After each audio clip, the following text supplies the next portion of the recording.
북텔러 김지은 아나운서와 함께하겠습니다. 안녕하십니까? 네, 안녕하세요. 미야베 미유키의 작품이죠? 네, 맞습니다. 제목이 되게 이뻐요. 네, 매화 비가 내리다. 매화꽃이 비처럼 내린다 이런 뜻으로 보면 네, 될까요? 그런 네, 느낌입니다. 네, 매화 비가 내리다. 우리 네, 애청자 여러분께서 좋아하시는 그 미미 여사의 에도 시대 작품입니다. 네. 그리고 어, 이게 괴이라는 단편집에 들어있는데, 그렇죠. 이게 아주 초창기 작품이에요. 네, 네.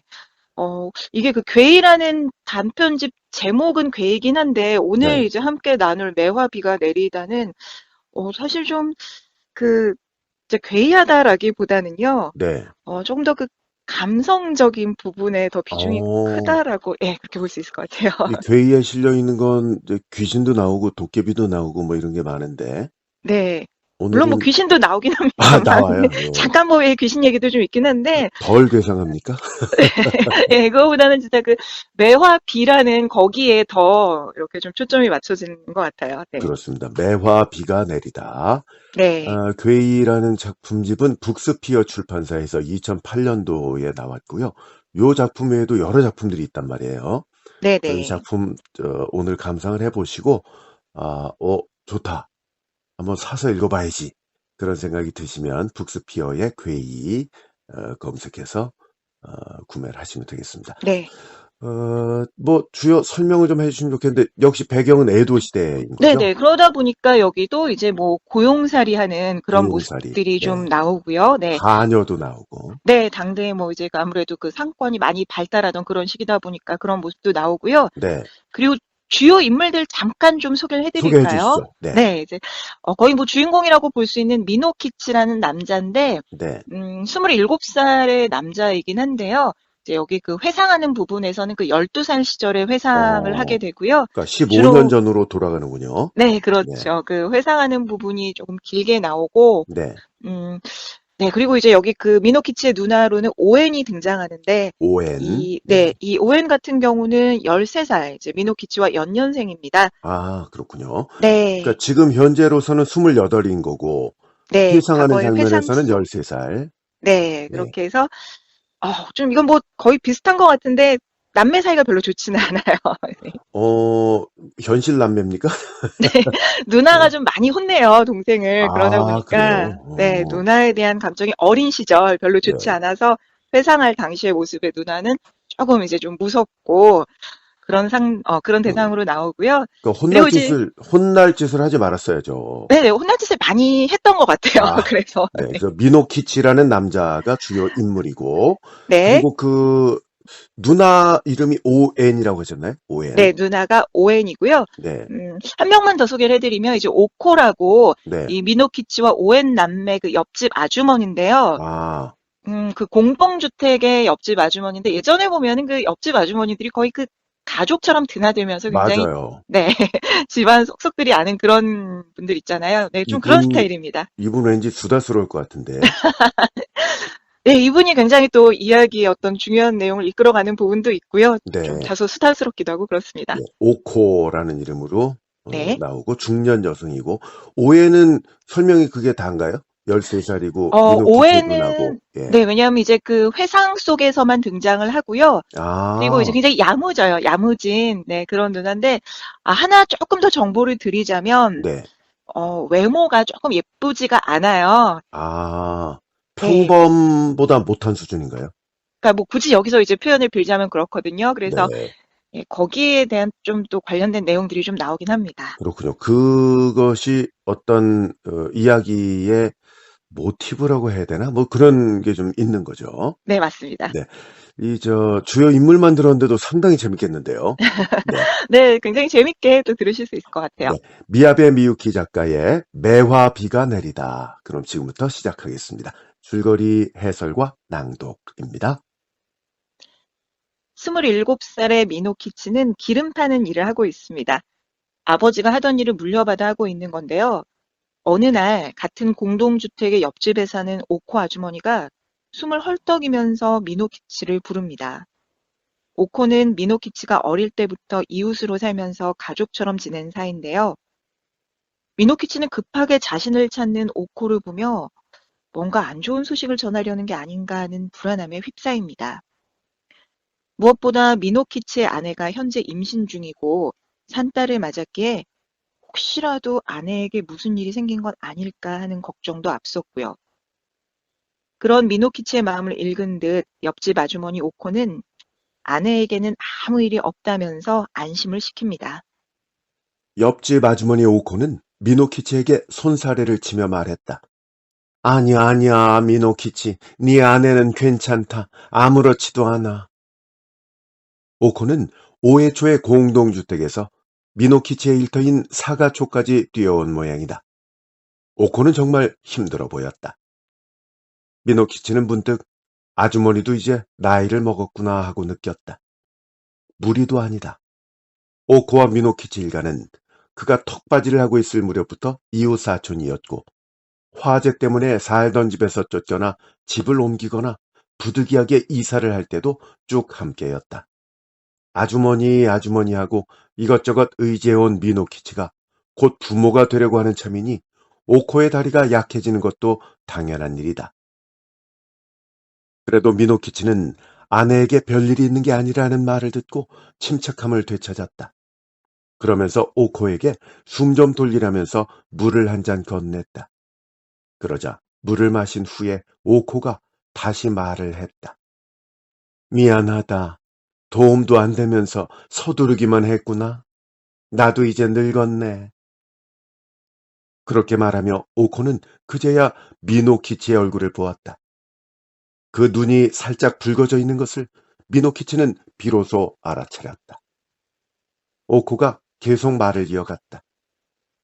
사실은 네 누나 오엔이 죽었어. 네가 나가고 나서 곧바로 네 누나가 지내던 곳에 심부름꾼이 와서 알려주더구나. 오늘 아침에 깨우러 가보니까 이불 속에서 싸늘하게 식어 있었대. 가엾지만 이제는 좀 편안해진 게 아니겠니? 누나의 부고를 들은 미노키치는 무릎이 후들거립니다. 미노키치는 아버지의 가업을 이어받아 기름가게를 하는데요. 오늘 아침 아직 장사를 시작한 지 얼마 안 돼 통 안에는 기름이 가득합니다. 하지만 도저히 그것을 짊어지고 배달을 할 수가 없었습니다. 그저 멍할 따름인데요. 오코 아주머니가 가게 일은 여기 있는 사람들이 알아서 할 테니 얼른 누나 오엔이 있는 곳으로 가보라고 합니다. 그러면서 오코가 미노키치에게 묻습니다.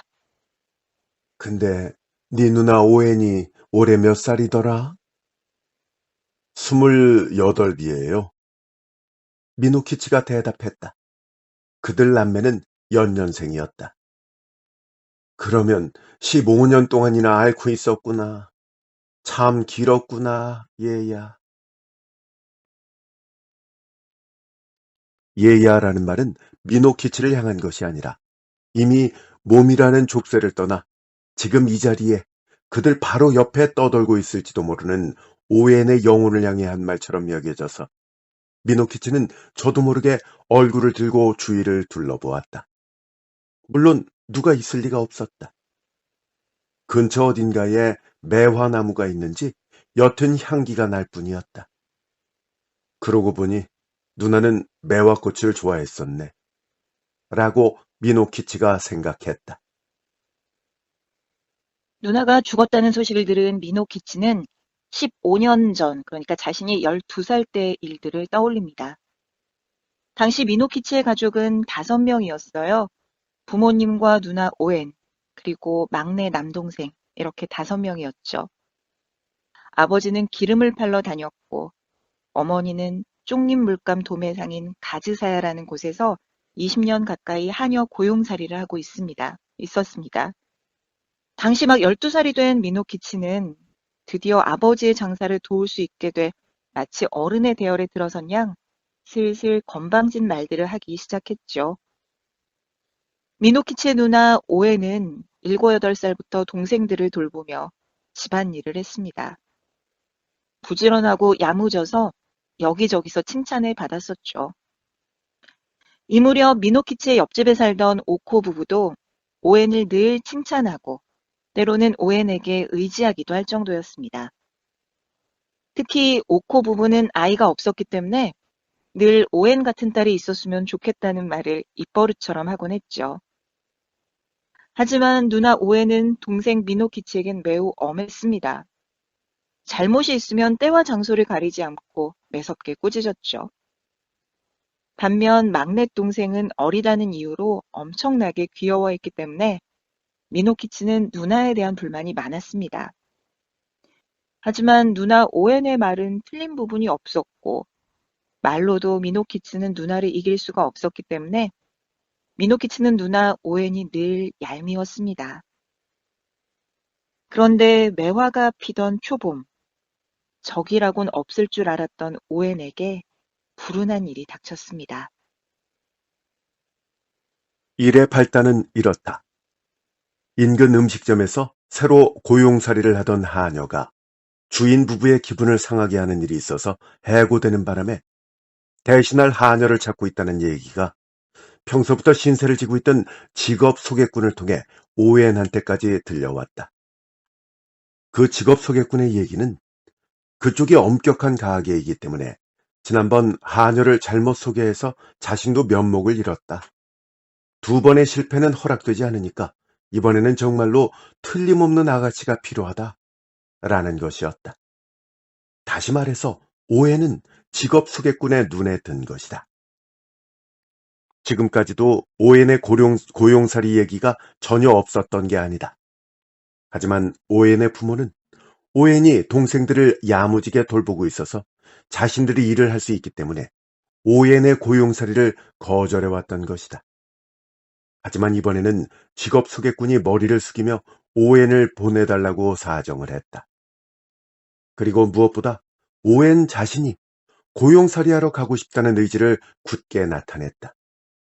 또 그 음식점 역시 제법 유명한 곳이었다. 오웬의 남동생 미노키치는 눈엣가시인 누나가 고용살이를 가면 더 이상 그녀에게 꾸중들일 일이 없을 거라는 생각에 누나가 고용살이 가기를 내심 바라고 있었다. 한번 고용살이를 시작하고 나면 5년 동안은 휴가를 받아서 집에 돌아올 수도 없을 터이니까 집안은 미노키치의 천하가 될 것이다. 오, 가버려라 가버려. 하루라도 빨리 가는 게 좋아. 그런 기분이었다. 누나 오엔이 고용살이 가버렸으면 좋겠다는 미노키치의 이런 바람이 통한 걸까요? 오엔은 고용살이를 가기로 결심을 했고 옆집 오코 아주머니도 기뻐하면서 격려해 주었습니다. 그런데 어머니가 오엔을 데리고 직업 소개꾼에게 고용살이 가기로 결정했다는 대답을 하러 가자 직업 소개꾼의 태도가 싹 바뀌었습니다. 그 음식점은 이미 다른 사람을 보내기로 결정됐다. 오웬에게는 더 좋은 곳을 알아봐 줄 테니 좀 기다려 달라는 것이었어요. 그러자 평소에 얌전하기만 했던 오웬의 어머니가 벌컥 화를 냈습니다. 아니 도대체 오웬에게 뭐가 부족한 거냐? 이유를 알려달라며 직업 소개꾼을 닥달했죠. 이에 곤란해하던 직업 소개꾼이 사실관계를 설명하는데요. 내용은 이렇습니다. 오웬이 고용살이를 가기로 했던 그 음식점에서 먼저 들어온 하녀를 해고한 까닭은 시골 사람인데다가 행동거지도 굼떴고 게다가 개가 재채기를 하는 얼굴이었기 때문이라는 것이다. 그 안주인의 말에 따르면 음식점이란 사치스러운 장사이기 때문에 음식을 나르거나 부엌에서 일하는 하녀들도 나름대로 화려한 맛이 없으면 곤란하다. 교육은 나중에도 할 수 있지만 용모만은 나중에 고칠 수 없다는 것이었다. 오웬이 거절당한 까닭도 사실은 그 때문이었다. 앞전에 시골뜨기에게 완전히 질린 안주인은 직업 소개꾼이 추천하는 처녀의 용모를 사전에 몰래 확인하고 있었다. 그래서 오웬보다 더 얼굴 생김새가 아름다운 처녀 쪽에 마음이 끌려서 그쪽으로 정하고 말았다는 얘기다. 오웬의 남동생 미노키치는 이 이야기를 공동주택에 돌아온 어머니가 울고 화내고 하면서 아버지에게 털어놓는 것을 듣고 알게 되었다. 오웬은 풀이 죽지는 않았지만 돌처럼 입을 굳게 다물고 있었다. 양쪽 눈가에는 지금까지 미노키치가 본 적이 없는 날카로운 선이 떠올라 있었다. 소문은 금세 공동주택 안에 퍼져서 이튿날에는 동네 사람들이 모두 알게 되었다. 미노키치는 누나 오웬이 불쌍한 생각도 들었지만 어쨌거나 지금까지 적이라고는 없던 누나의 첫 번째 패배에 약간 통쾌한 기분도 있어서 이웃 친구들이 그녀를 사정없이 놀릴 때 함께 장단을 맞췄다가 나중에 어머니와 옆집 아주머니 오코에게 따끔하게 야단을 맞았다. 실제로 오해는 결코 미인은 아니었다. 중간보다 아래일지 모른다. 한창 나이에 접어든 누나가 그 사실을 실은 몹시 신경 쓰고 있다는 것을 그 무렵의 미노키치는 전혀 모르고 있었다. 그렇게 15일이 지나자 오웬의 고용살이가 무산된 얘기에 대해서는 아무도 더 이상 떠들어대지 않게 됐습니다. 하지만 오웬의 남동생 미노키치는 오웬에게 야단을 맞을 때마다 친구들과 함께 그녀를 놀렸을 때 하던 말이 목구멍까지 치밀어 올랐지만 뒷일이 무서워서 꾹 참곤 했습니다. 마치 누나의 약점을 잡은 듯 말이죠. 그래서 그 약점을 건드리는 것은 꼭 필요할 때만 해두자는 못된 꾀도 있었습니다. 그러던 어느 날 매화가 지고 벚꽃이 막 꽃을 피우려고 할 무렵 미노키치와 막내 동생 그리고 그들의 누나 오에는 옆집 아주머니 오코의 손에 이끌려 장에 나갔습니다. 신사의 장날이었는데요. 여기서 신사는 신도와 불교가 결합한 형태의 하치만 신을 모시는 곳을 의미합니다. 하치만 신은 일본 신화에 나오는 전쟁의 신이고요. 옛 전설에 따르면 이곳에서 모시는 신체, 그러니까 신령을 상징하는 신성한 물체는 먼 옛날 이곳이 바다였을 때 무렵부터 어디에선가 흘러온 거울이라고 합니다. 이 거울은 사람의 마음속에 있는 옳고 그름을 정확히 비춰 말을 쫓는 신비한 힘을 갖고 있다고 전해지고요. 이곳은 작은 신사이긴 하지만 장이 열리는 날은 시끌벅적해서 미노키치네 형제들은 옆집 아주머니 오코와 종종 놀러 오곤 했었죠. 다만 오코는 신심이 깊어서 항상 아이들에게도 먼저 참배를 시켰습니다. 하지만 아이들은 아직 신심 같은 걸 몰라 그냥 고개를 숙이고 손뼉을 짝짝 치는 정도였는데요. 그런데 그날따라 미노키치 누나 오에는 왠지 진지하게 잠시 동안 합장을 하고 나서 본전을 향해 깊이 머리를 숙이더니 후련해진 표정으로 옆집 아주머니 오코에게 말을 합니다. 오웬이 오코 아주머니에게 이렇게 말했다. 아주머니, 저 신점 제비를 뽑아보고 싶어요. 오웬은 이곳에 올 때마다 신점 제비를 뽑고 그것을 띠 사이에 소중히 끼워 넣어서 가져왔다. 오웬은 한동안 돌아오지 않더니 잠시 후에 인파 사이로 얼굴을 내밀었다. 평소처럼 신점제비에 희고 길쭉한 종이 조각을 띠 사이에 끼우지 않고 뭔가 쥐나 벌레 시체라도 들고 있는 것처럼 손가락 끝으로 집어들고 있었다. 아니, 너 왜 그러니? 오코가 이상하다는 얼굴을 하며 물었다. 그러자 오웬이 대답을 했다. 그게요, 아주머니, 대흉이에요, 대흉. 저 이런 거 뽑은 적 처음이에요. 그러자 두 눈썹이 축 늘어져 있는 오코가 이렇게 말을 했다. 신경 쓸 거 없다. 그런 말이 있지 않니? 제일 아래까지 내려가면 그 뒤에는 운이 위로 올라갈 일만 남게 된다고 말이야. 저기 있는 가지에 묶어서 신께 돌려드리고 가면 된다.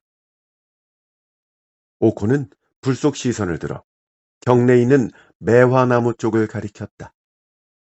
완전히 꽃이 진 가지가 자, 여기에다 묶으렴 하며 재촉하듯이 알맞게 튀어나와 있었다. 이미 먼저 온 사람들이 묶은 몇 개의 신점 제비가 꽃 대신 가지를 드문드문 장식하고 있었다. 오해는 오코에게 그렇게 하겠다고 말하며 동생들을 데리고 먼저 가라고 했다. 오엔의 남동생 미노키치는 오코 아주머니와 집으로 향하면서 누나 쪽을 돌아보았다. 그때 오해는 그 매화나무 가지에 신점 제비를 묶고 있었다. 그것뿐이라면 이상할 것이 없었지만 미노키치는 누나가 끊임없이 입술을 움직이고 있는 것을 보고 어라 하고 생각했다. 오해는 뭔가 혼잣말을 하면서 신점 제비를 묶고 있는 것이다. 옆 얼굴은 묘하게 단호했고 눈매에서는 음식점 고용살이를 거절당하고 돌아오던 날과 똑같이 날카로워져 있었다. 미노키치는 까닭도 없이 불길한 느낌이 들었다. 그때 바라보고 있던 미노키치의 눈이 신점 제비를 다 묶고 손을 내리면서 이쪽을 향한 누나의 눈과 마주치고 말았다. 누나는 미노키치를 응시했다. 시선에 물리기라도 한 것처럼 미노키치는 따끔한 아픔을 느꼈다. 오해는 곧 시선을 피했다. 미노키치는 당황해서 앞을 향하여 서둘러 오코 아주머니의 손을 잡았다. 이윽고 누나가 쫓아와서 이런저런 이야기를 하면서 함께 걷기 시작했지만 미노키치는 얼굴을 들고 누나를 볼 수가 없었다. 그로부터 열흘 정도가 지났습니다. 미노키치가 장사를 마친 후 아버지와 집에 돌아왔는데요. 어머니가 안심하듯이 이런 얘기를 합니다. 앞서 오웬이 고용살이 가려고 했던 식당이 있었는데 오웬의 외모가 그다지 예쁘지 않아서 오웬을 거절하고 다른 하녀를 고용했던 그 식당 기억하시죠? 거기서 오웬을 제치고 고용살이를 일을 시작했던 하녀가 천연두에 걸렸다는 얘기를 어머니가 전합니다. 그러면서 오히려 오웬이 그 가게와 인연이 닿지 않았던 게 다행이라고 말을 합니다. 그러자 미노키치의 집에 와 있던 옆집 아주머니 오코가 말을 보탭니다. 천연두가 지나가기 전에는 진짜 미인이라고 할 수 없지. 오코가 이 사이로 심술궂게 내뱉었다.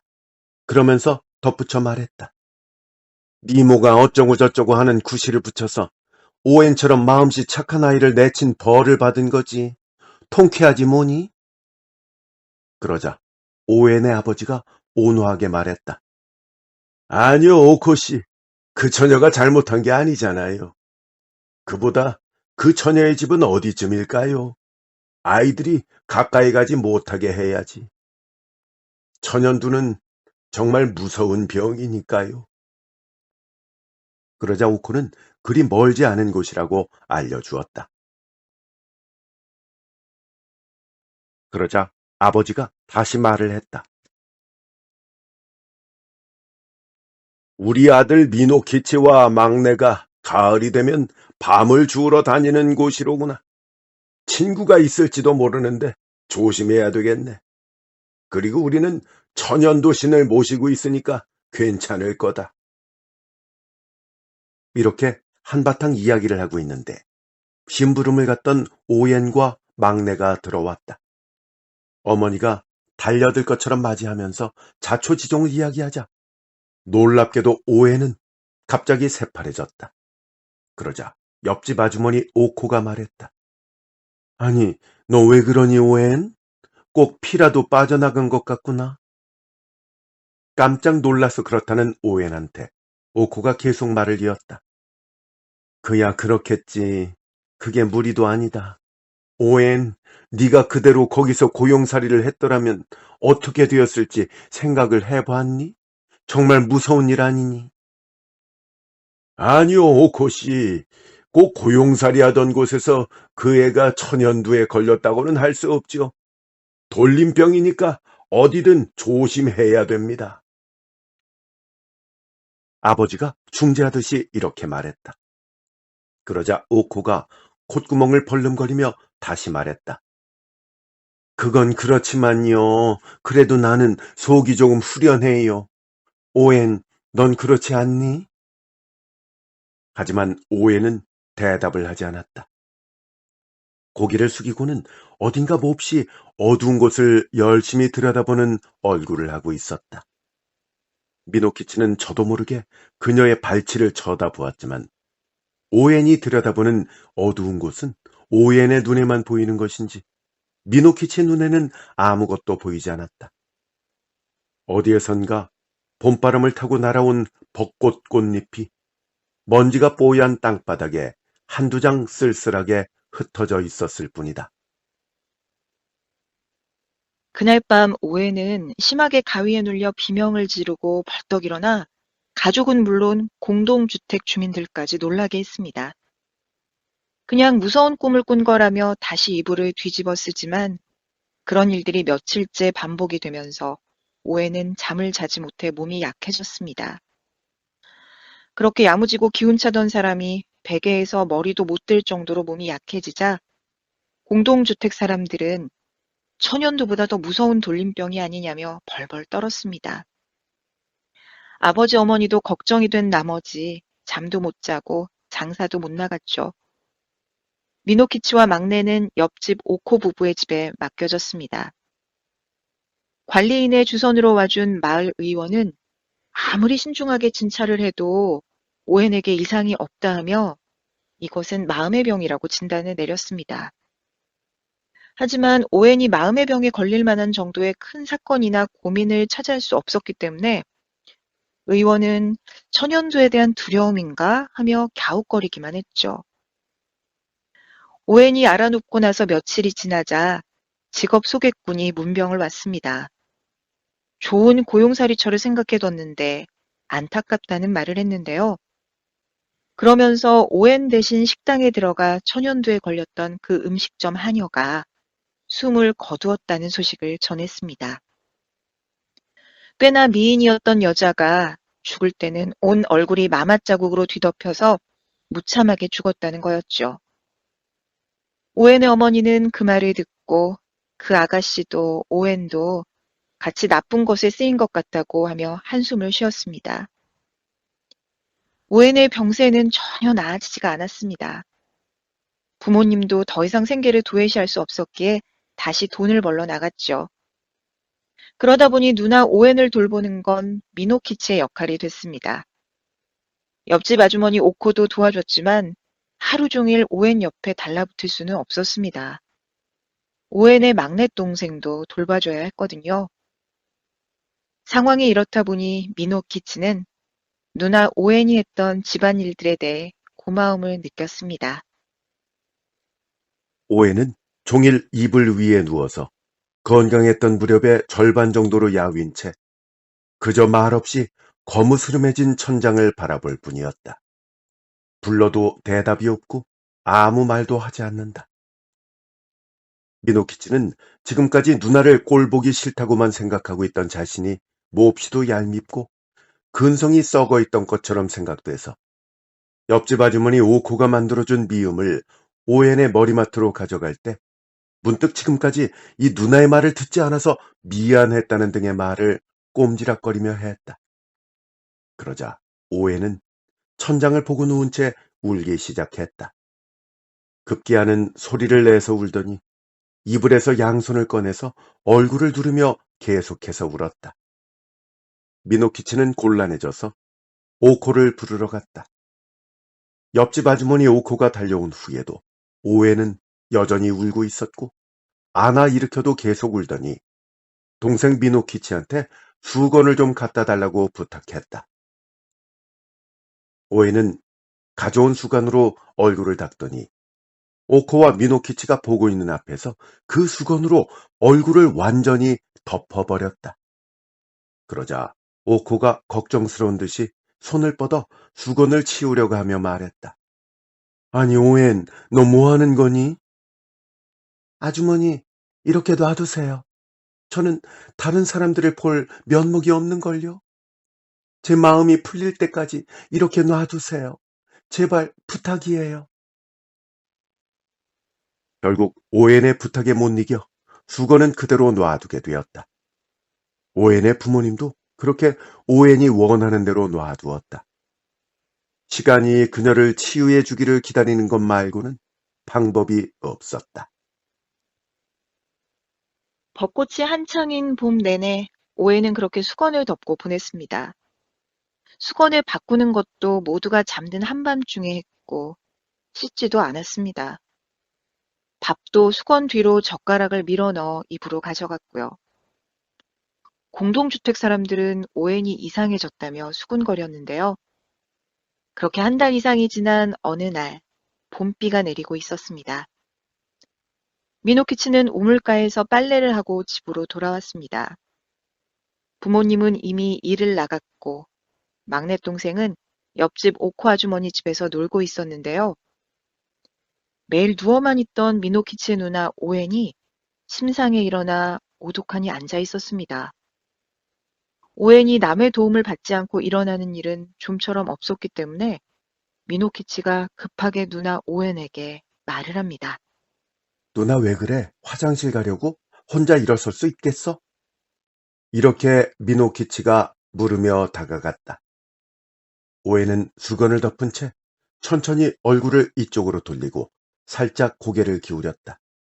그러면서 입을 열어 속삭이듯이 말했다. 너 집에 들어올 때 지금 저기서 어떤 여자랑 마주치지 않았니?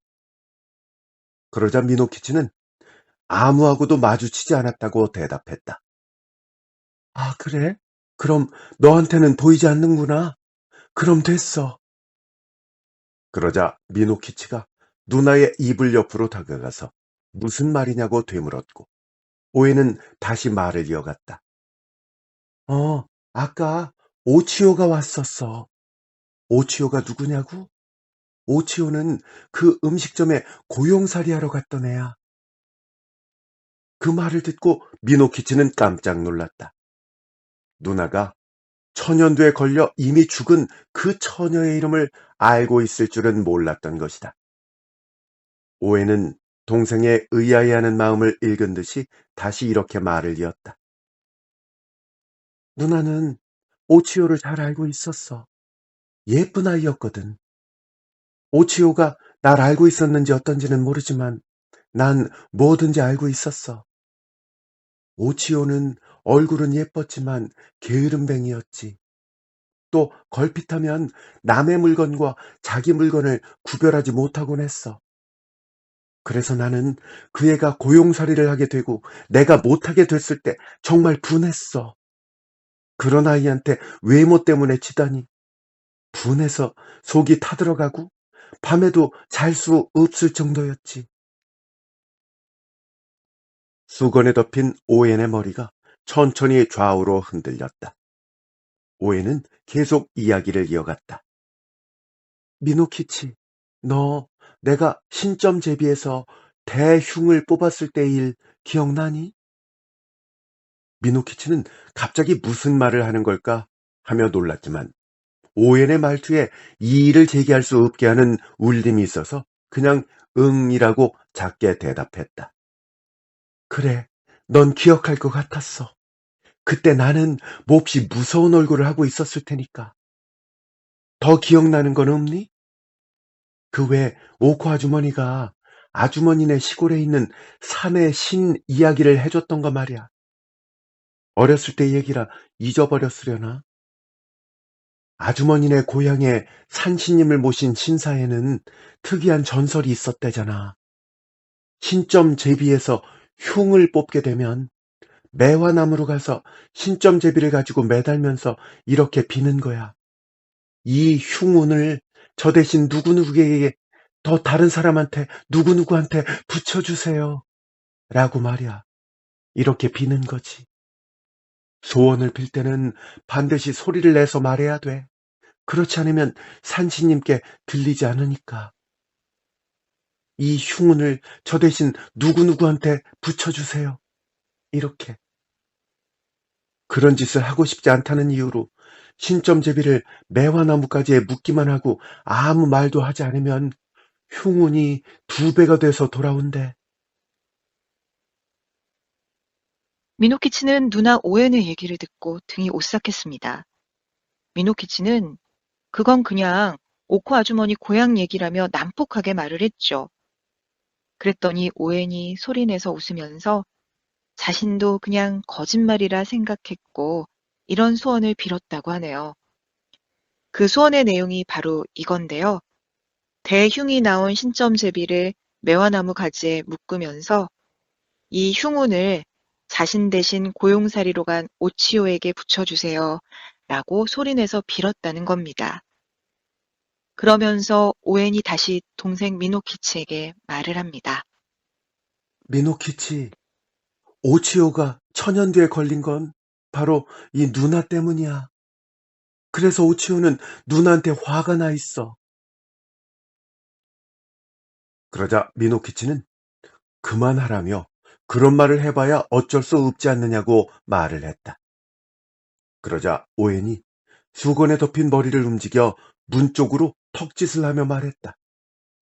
아까도 말했지만 좀 전에 오치오가 왔었어. 바로 저기에. 오늘 오치오의 49제거든. 오치오가 역시 왔었던 거야. 그러자 미노키치는 누나 보고 그만하라며 자기는 이제 더 이상 그런 얘기는 듣고 싶지 않다고 말했다. 그러자 오해는 미노키치한테 미안하다고 말하면서 자신의 얼굴을 덮은 수건을 살짝 걷어냈다. 그녀의 얼굴이 나타났다. 미노키치는 수십 일 만에 누나의 얼굴을 제대로 보았다. 거기에는 익숙하던 누나의 얼굴은 없었다. 온통 검푸른 종기가 돋고 병에 무너져서 코도 입도 거의 구별이 가지 않는다. 두 개의 눈만 막디 맑아서 슬플 정도로 맑은 눈동자로 미노키치를 올려다보고 있었다. 미노키치는 아무 말도 못하고 허둥거리며 밖으로 굴러나갔다. 다리가 엉켜 봄비의 진흙 속에 얼굴부터 처박은 후에야 비로소 비명소리가 나왔다. 옆집 아주머니가 무슨 일인가 싶어서 뛰어나왔다. 오해는 이불 위에 오독한에 앉아서 수건으로 덮은 머리를 위아래로 흔들면서 실실 웃고 있었다. 오웬의 웃음소리는 끊임없이 내리는 봄비의 부드러운 소리에 맞추듯이 높고 낮게 끊기지 않았다. 그것을 마지막으로 오웬은 제정신으로 돌아오지 않았다. 이렇게 누나와 관련된 15년 전의 일을 떠올리던 미노키치는 다시 현재로 돌아옵니다. 미노키치는 누나가 죽었다는 소식을 듣고 15년 전의 일들을 떠올렸던 거였죠. 가게에서 누나의 부고를 듣고 공동주택으로 돌아온 미노키치는 아내가 꺼낸 누나의 수의를 보게 됩니다. 미노키치의 아내는 임신으로 부푼 배를 안다시피 하며 어머님이 누나 오웬을 위해 미리 지어뒀다던 수의를 꺼내놓았습니다. 옆집 아주머니 오코가 오웬의 장례는 어머니가 고용사리로 일했던 가즈사야라는 곳에서 치러주기로 했다고 전합니다. 그곳은 오웬을 마지막까지 보살펴준 곳이기도 한데요. 오웬이 가즈사야로 가게 된 사연은 이렇습니다. 15년 전의 그해 봄, 완전히 정신이 나가버린 오웬을 미노키치와 가족들은 더 이상 어떻게 할 수 없었다. 어머니는 종종 오웬과 함께 죽겠다고 소리를 질렀다. 그때 오랫동안 어머니가 고용살이를 해온 도매상 가즈사야에서 무코지마에 있는 별장에 빈 방이 있으니까 거기서 오웬을 살게 해주겠다는 제의가 있었던 것이다. 마치 지옥에서 부처를 만난 것과 같았다. 오웬이 손이 많이 가는 환자는 아니니까 어머니가 별장 고용살이를 하면서 손이 빌 때 오웬을 보살펴주면 어떻겠느냐는 제안이었다. 어머니는 울면서 기뻐했다. 험담하기 좋아하는 사람이 가즈사야에도 옛날에 마음의 병으로 죽은 사람이 있기 때문에 남의 일이라고는 생각할 수 없는 것이다. 그 빈 방도 그 아가씨가 갇혀있던 감옥방이었다. 라면서 끊임없이 수군거렸지만 그런 것은 이제 아무래도 상관없었다. 결국 어머니는 그 후로 13년을 별장에 살면서 일했고 한편으로는 오웬을 돌보았다. 그 13년 사이에 아버지는 생각지도 못한 돌림병으로 돌아가셔서 기름 파는 가업을 미노키치가 서둘러 물려받았고, 막내 동생은 고용살이를 나간 곳 주인의 마음에 들어서 장가를 가는 등 여러 가지 일이 있었다. 그러나 어머니의 생활은 오엔 중심이었다. 재작년 어머니가 어이없게 세상을 떠나고 만 뒤에는 미노키치도 가구를 굳히고 누나를 가즈사야에서 데려와야 하나 생각을 했다. 하지만 상대방은 관대해서 이제 와서 오웬을 밖으로 내보내기도 불쌍한 일이니까 이대로 자기 집에서 돌보겠다고 말해 주었다. 그리고 마침내 오웬은 어머니가 고용살이를 하던 가즈사에서 인생을 마치게 되었다는 것이다. 이제 미노키치는 아내가 꾸려준 수의 보따리만을 든 채 누나 오웬이 숨을 거둔 가즈사의 별장 무코지마로 향합니다. 별장에 도착하니 어머니가 돌아가시고 난 후 오웬을 돌봐주던 하녀가 조의를 표하며 안내를 해줍니다. 미노키치는 누나 오웬의 얼굴에 있던 종기는 끝내 그대로였을지, 그것을 감추기 위해 마지막까지 수건을 덮고 있었는지 궁금해하고 있었는데요. 그 마음을 읽기라도 한 듯 안내해주던 별장의 하녀가 아름답게 죽었습니다. 마치 잠든 것처럼 말이죠. 라고 말을 합니다. 그러자 미노키치가 놀라서 그 별장의 하녀에게 되묻습니다. 제 누나가 아름답게 죽었다고요? 수건은요? 수건 계속 쓰고 있었나요? 그러자 별장의 하녀가 왜 놀랐느냐는 얼굴로 이렇게 말을 했다. 야위기는 했지만 편안한 얼굴이었어요. 수건도 쓰고 계셨지요. 하지만 아래의 얼굴은 아름다웠답니다. 그럼 다 나은 거예요? 미노키치의 물음에 하녀는 눈썹을 찌푸리며 답했다. 낫다니요. 오엔 씨의 얼굴이 어떻게 되기라도 했었나요? 어? 아무것도 없었어요? 미노키치가 이렇게 묻자 별장의 하녀는 미노키치 얼굴을 뚫어져라 쳐다보며 이렇게 대답을 했다. 오엔 씨는 처음부터 마지막까지 눈에 보이는 곳에는 병이 없었어요. 그 사실은 가족분들도 알고 있을 거라고 생각을 했는데, 제가 막 곁에 있기 시작할 무렵에 아마 우연히 오엔 씨의 머리가 조금 또렷했을 때였던 것 같아요. 그때 오엔 씨가 나는 세상 사람들을 볼 낯이 없는 나쁜 짓을 했기 때문에 그 벌로 수건을 쓰고 있는 것이다. 그러니 이 수건을 치우지 말아달라 라고 말하더군요.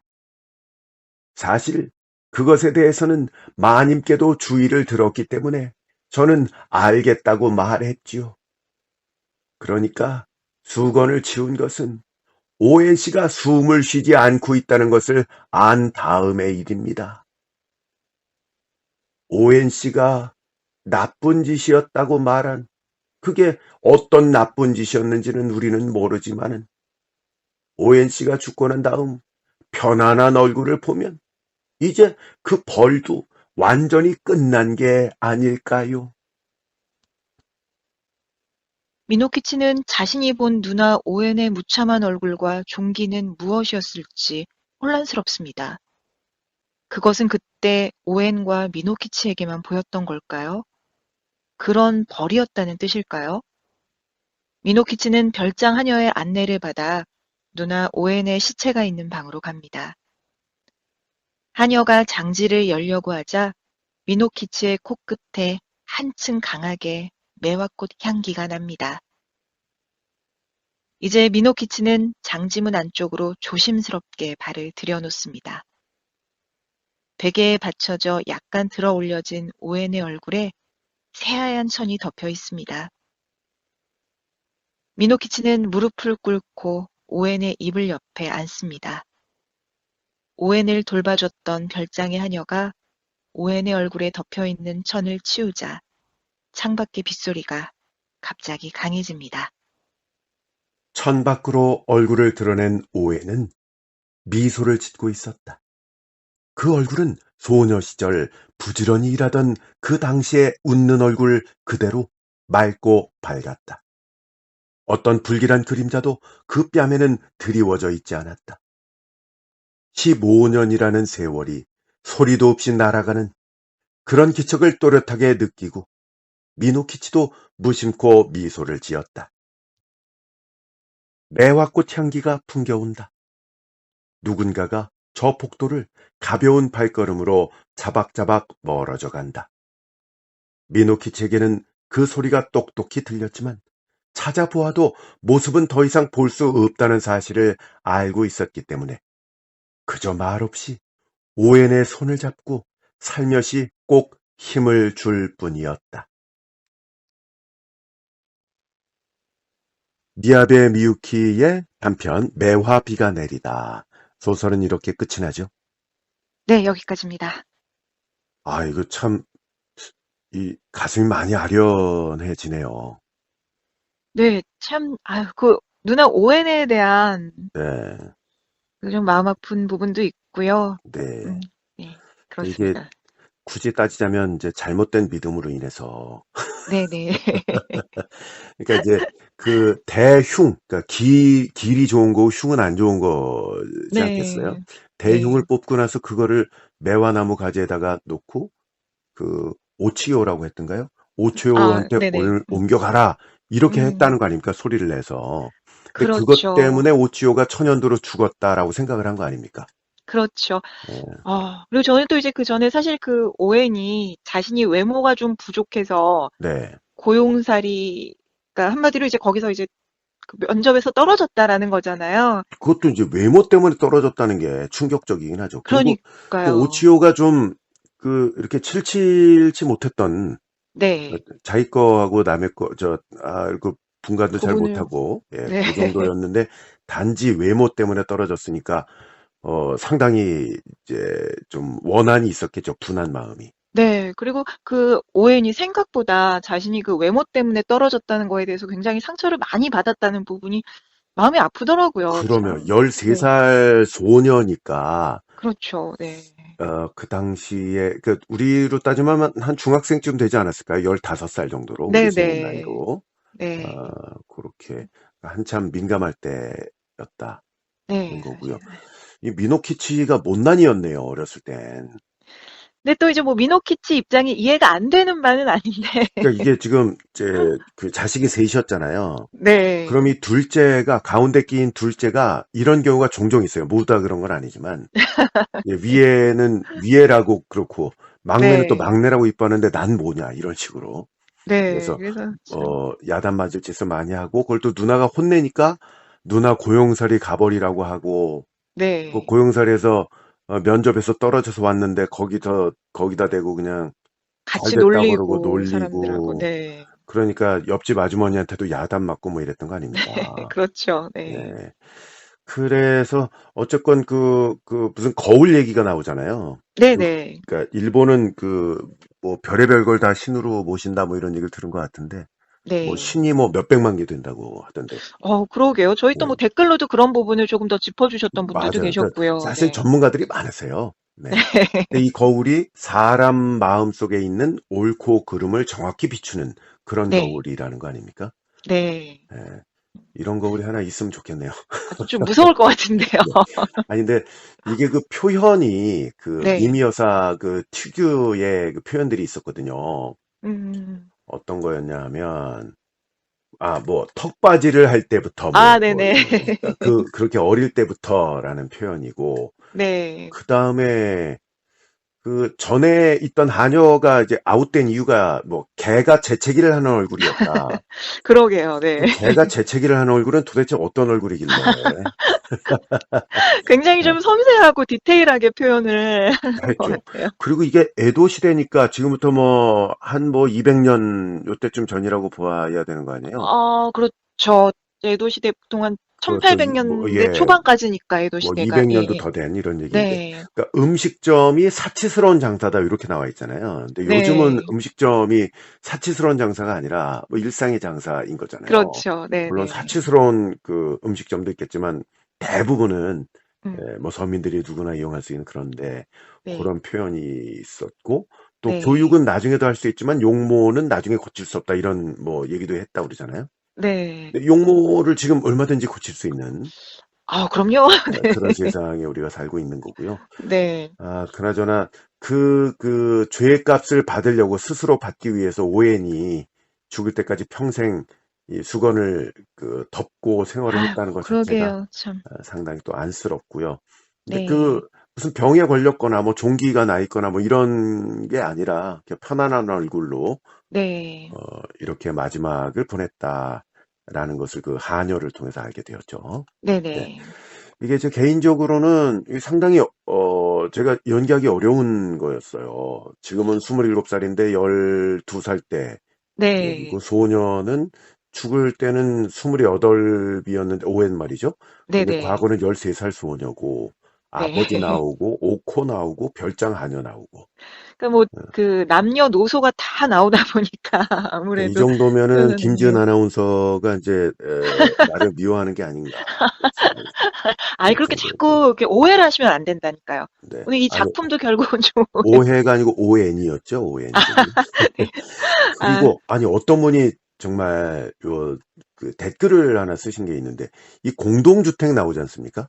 네. 이 공동주택이 그 당시에 아주 열악한 주거 환경이었다고 해요.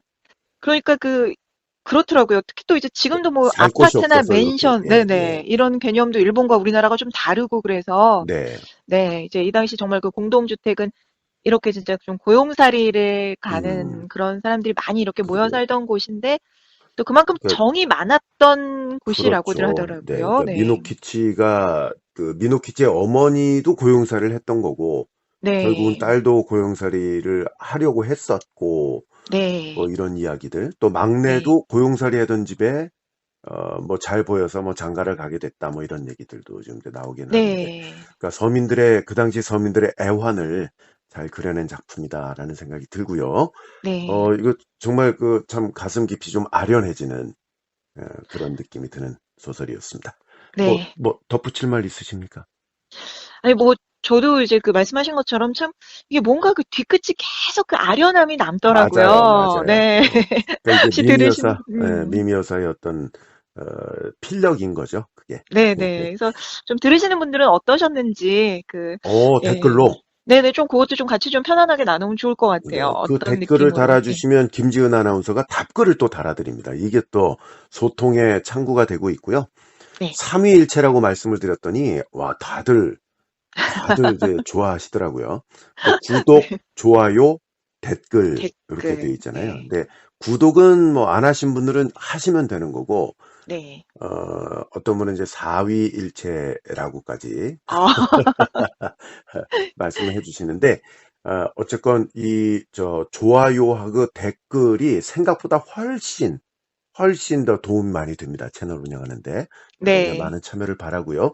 그리고 이 내용들이 좋다. 우리 채널 좀 방문해 볼 만하다. 그러면 저희 채널을 다른 분들에게 공유해서 좀 알려주시면 감사하겠고요. 네. 그리고 정말 재생 목록이 있잖아요. 네. 우리 김지은 아나운서가 한 것도 따로 모여 있고 또 예전에 저희가 많이 올렸던 것이 우리 근대문학이거든요. 한 400편 네. 이상 네네. 작가별로 또 들어가 있으니까 여러분들의 많은 참여 부탁드립니다. 네. 미야베 미유키의 거의 최초의 단편집이죠. 그의 이라는 네. 소설집에서 골랐고요. 이게 2008년도에 북스피에서 나온 겁니다. 처음에 말씀드렸다시피 다른 단편들도 실려 있으니까 관심 있는 분들은 책을 직접 구매해서 읽어보시면 좋겠습니다. 네. 매화 비가 내리다 북텔러 김지은 아나운서와 함께했습니다. 오늘 수고 많으셨어요. 네. 네, 고맙습니다. 다음 시간에 뵐게요. 네. 네, 감사합니다. 애청자 여러분 안녕히 계십시오.